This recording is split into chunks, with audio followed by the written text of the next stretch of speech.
우리는 흔히 전쟁과 갈등의 원인을 거창한 이념이나 국가 간의 이익에서 찾곤 합니다. 하지만 진격의 거인이 우리에게 보여주는 진실은 훨씬 더 개인적이고 동시에 훨씬 더 보편적인 비극에 닿아 있습니다. 바로 어른들이 만든 증오의 숲에 갇힌 아이들에 대한 이야기입니다. 이 작품의 후반부를 관통하는 가장 중요한 메타포는 바로 숲입니다. 한 번 발을 들이면 나가는 길을 잃어버리는 곳. 서로가 서로를 보지 못한 채 보이지 않는 적을 향해 총을 쏘아대는 암흑의 공간. 오늘은 진격의 거인 속 가비 브라운과 사샤의 가족, 그리고 에렌 예거를 통해 우리가 왜 이 폭력의 굴레를 벗어나지 못하는지, 그리고 그 숲을 나가기 위해 필요한 것은 무엇인지 철학적이고 역사적인 관점에서 분석해보고자 합니다. 작품 속에서 가장 논쟁적인 인물 중 하나인 가비 브라운은 증오의 연쇄가 어떻게 교육이라는 이름으로 대를 이어 전해지는지를 보여주는 가장 적나라한 사례입니다. 마레의 수용고에서 자란 가비는 태어날 때부터 파라디 섬의 에르디아인들을 악마라고 교육받았습니다. 그녀에게 악마를 죽이는 것은 범죄가 아니라 정의이며 자신이 선량한 에르디아인임을 증명하는 유일한 길입니다. 가비의 확신에 가득 찬 눈빛은 실제 역사 속의 수많은 소년병과 전체주의 체제 아래 세뇌당했던 청년들의 모습과 겹쳐집니다. 2차 세계대전 당시의 히틀러 유겐트나 현대사의 수많은 내전에서 총을 든 아이들은 자신들이 숲 안에 있다는 사실조차 인지하지 못했습니다. 교육이라는 이름으로 심어진 증오는 아이들의 시야를 가리고 상대방을 나와 같은 인간이 아닌 구축해야 할 괴물로 치부하게 만듭니다. 이것이 바로 증오의 연쇄가 작동하는 첫 번째 단계인 비인간화입니다. 가비가 사샤를 죽이고 파라디 섬에서 끌려와 사샤의 가족과 마주하는 장면은 이 작품에서 가장 고통스러우면서도 숭고한 순간입니다. 사샤의 아버지인 아르투르 블라우스는 자신의 딸을 죽인 원수가 눈앞에 있음에도 불구하고 복수 대신 포용을 선택합니다. 그는 말합니다. 사샤가 살해당한 건 숲을 헤맸기 때문이야. 적어도 아이들만큼은 이 숲에서 내보내야 한다. 이 대사는 진격의 거인 전체를 관통하는 가장 중요한 윤리적 선언입니다. 여기서 숲이란 과거의 원한과 복수심이 뒤엉켜 앞이 보이지 않는 폭력의 연쇄를 의미합니다. 아르투르는 깨달은 것입니다. 딸의 복수를 위해 가비를 죽인다면 그것은 또 다른 숲을 만드는 일일 뿐이라는 사실을 말입니다. 이는 철학자 한나 아렌트가 말한 용서의 개념과 맞닿아 있습니다.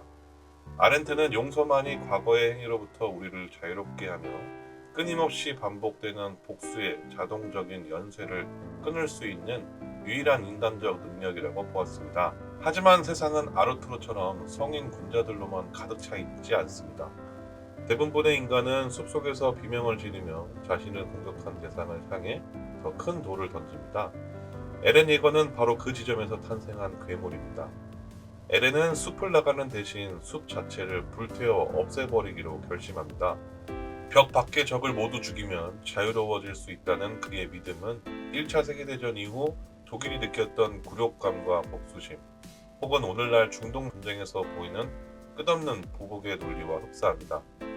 에렌은 가해자가 된 피해자입니다. 그는 자신이 숲의 지배자가 되어 폭력의 근원을 뿌리뽑으려 했지만 그 과정에서 수억 명의 무고한 생명을 앗아감으로써 스스로 가장 거대한 숲이 되어버렸습니다. 이것은 폭력에 의한 평화가 가장 치명적인 모순을 드러냅니다. 불로 숲을 태우면 당장은 나무가 사라질지 모르나 그 제 위에는 증오라는 이름의 더 독한 씨앗이 뿌려지게 됩니다. 역사적으로 볼 때 증오의 숲은 늘 집단적 기억에 의해 유지되었습니다.